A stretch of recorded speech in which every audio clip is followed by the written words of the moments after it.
Dari 313 ahli Badar, kami bertawasul kepada Engkau ya Allah berkat Nabi Muhammad dan 313 ahli Badar. Lebih syirik lagi selawat Badar daripada selawat. Tiga persimpangan kita tak bisa berjumpa dengan Salafi. Satu, mereka mensyirikkan saya. Saya tak bilang kita ya. Nanti kalau saya bilang kita, rupanya ada di sini Salafi, lo aja kale kata dia kan. Saya tak bisa berjumpa dalam tiga simpang. Simpang pertama, dia mensyirikkan saya karena saya bersolawat nariyah, karena saya bersolawat tafrijiyah, karena saya bersolawat Badar, dan saya masih bertawassul kepada Nabi Muhammad. Saya kalau berdoa tawassul saya 10. Allahumma inni atawassalu ilaika bihaqqi nabika Muhammad sallallahu alaihi wasallam wa alihi at-tayyibin at-tahirin wa ashabihil mayamin wan nabiyyin was-siddiqin wasyuhada was-salihin wal malaikatil muqarrabin wal ulama'il amilin wal awliya'is salihin. 10. Berarti Abdul Somad itu syirik. Itu maka dia tak mau mendengar pengajian saya. Karena Abdul Somad itu musyrik. 2. Dia mengatakan saya ini pelaku bid'ah. Kalau sudah pelaku bid'ah berarti dhalalah. Kalau sudah dhalalah berarti finnar.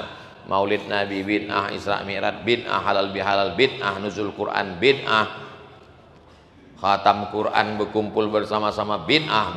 Abdul Somad itu bid'ah, dhalalah, finnar.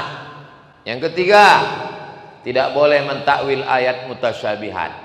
Saya mentakwil ayat mutasyabihat. Ar-Rahman 'alal arsy istawa. Allah bersemayam di atas aras. Saya mentakwilkan. Allah bukan duduk di atas aras. Allah maujud bila makan. Itu yang tadi saya ulang di khutbah. Allah maujud bila makan. Allah ada tanpa tempat. Bagi mereka siapa yang mentakwil ayat berarti kafir. Saya ini bagi mereka musyrik, pelaku bid'ah, masuk neraka, kafir. Itulah maka benci betul mereka sama saya. Sudah saya minta kepada Profesor Akbarizan Ketua MUI supaya kumpulkan semua imam-imam masjid di Masjid Ar-Rahman. Saya mau presentasi 2 jam. Bisa dicari videonya di YouTube, tulis situ takwil, UAS takwil, dapat videonya 2 jam. Isi dari yang 2 jam itu 3. Mereka membid'ahkan saya, mereka memusyrikkan saya, mereka mengkafirkan saya. Jelas? Memang kalau belum makan siang tak jelas memang. Apabila suami meninggal, hanya istri mendapat 1/8, berarti istri akan susah semeninggal suami. Bagaimana solusinya? Seorang suami meninggal, istri mendapat 1/4 kalau tak ada anak. Jadi kalau duit bapak 1 miliar, istri mendapat 1/4, 250 juta. Yang 750 dibagi kepada ahli waris yang lain. Kalau ada anak, bini dapat 1/8, 125 juta menurut fikih. Kalau dipakai KHI, kompilasi hukum Islam Indonesia, harta yang diperoleh dari sejak akad nikah sampai mati, nikah tahun 80, mati 2024, selama 43 tahun ini berapa dapat? Dibagi 2 dulu. Jadi cara membaginya 2 kali. Pertama, harta gonogini dibagi 50-50. 50 almarhum, 50. Waktu nikah berapa dapat? 1 miliar. 500 bini, 500 laki. Nah, dari yang 500 laki tadi, bini dapat lagi. Ada anak apa tak ada anak? Ada anak. Bini dapat lagi 1/8. Nah, jadi lebih kurang dia dapat 70 sekian. Jadi dapat dia 570. Kalau begitu sepeninggal suami akan susah. 570 susah. Antuk kan ketiang 570 susah. Susah sudah dijawab. Betul susah. Kalau tidak mau dibagi gono gini, meninggal suami, lalu dibagi saja menurut fikih 1/8. Lalu kemudian apa guna anak-anaknya itu? Mana keadilan Islam? Islam tuh adil. Kenapa ibu cuma dapat, istri cuma dapat 1/8, lalu anak? Itulah maka dididik anak itu menjadi anak berbakti kepada orang tua. Apa kata si anak? Mak cuma dapat 1/8, kami ini dapat 500. Tak ada harganya 500, ambillah semua mak, ambillah semua mak. Makanya didiklah anak itu menjadi anak yang soleh. Nyawanya dia kasih, jangan kan cuma harta warisan. Tapi karena banyak anak ini tak dididik dengan baik, maka kompilasi hukum Islam Indonesia khawatir perempuan ini tak dapat dijaga dengan hukum, itu namanya siasah syariah. Maka dapat perempuan itu 2 kali. Sekali dapat pencarian bersama, sekali dapat hukum fikih 1/8. Kalau tak percaya sama saya, tanya sama Pak Hakim, kepada Pak Harun. Nah, Dr. Harun tuh hakim dia. Saya kalau ditanya 2 masalah ini tak pernah saya jawab.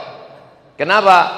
Yang 2 masalah ini tak pernah saya jawab karena biasanya orang ini bertanya ke ustadz hanya mau mencari ustadz yang cocok sama dia. Asal tak cocok sama dia, dicarinya ustadz lagi sampai cocok sama dia. Pertama tentang warisan.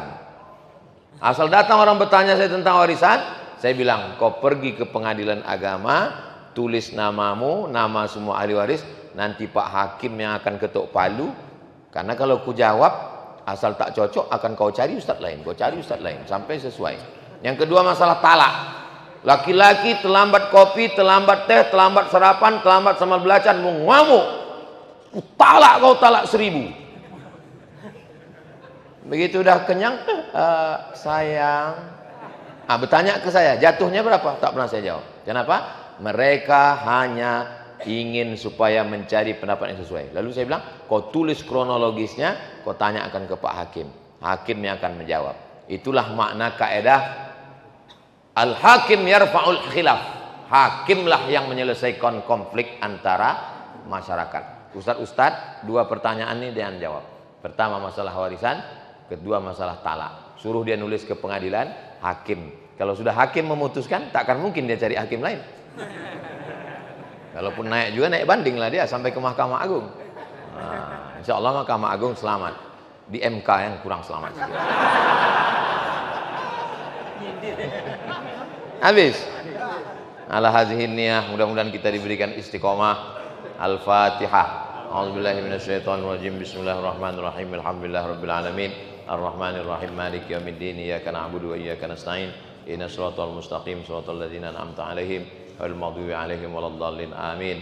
Allahumma shalli ala sayidina Muhammad wa ala ali sayidina Muhammad salatan tunjina biha min jami'il ahwali wal afat wa taqdi lana biha jami'al hajat wa tutahhiruna biha min jami'is sayyi'at wa tarfa'una biha 'indaka 'alad darajat wa tuballighuna biha aqsal ghayat min jami'il khairat fil hayati wa ba'dal mamat innaka sami'un qaribun mujibud da'wat ya qadiyal hajat wa sallallahu ala sayyidina Muhammad wa ala alihi washabbihi wasallam walhamdulillahi rabbil alamin. Taqabbalallahu minkum wa minkum taqabbal ya karim.